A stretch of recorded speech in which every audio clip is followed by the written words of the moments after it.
Sorry, I don't treat you like a goddess. Is that what you want me to do? I'm sorry, I don't treat you like you're perfect, like all your little loyal subjects do. I'm sorry, I'm not made of sugar. Am I sweet enough for you? Is that why you always avoid me?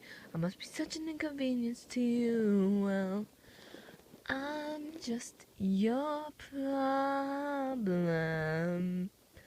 I'm just your problem. Feels like I'm not even a person, am I? I'm just your problem. Well, I shouldn't have to justify what I do. And I shouldn't have to prove anything to you. Sorry that I exist.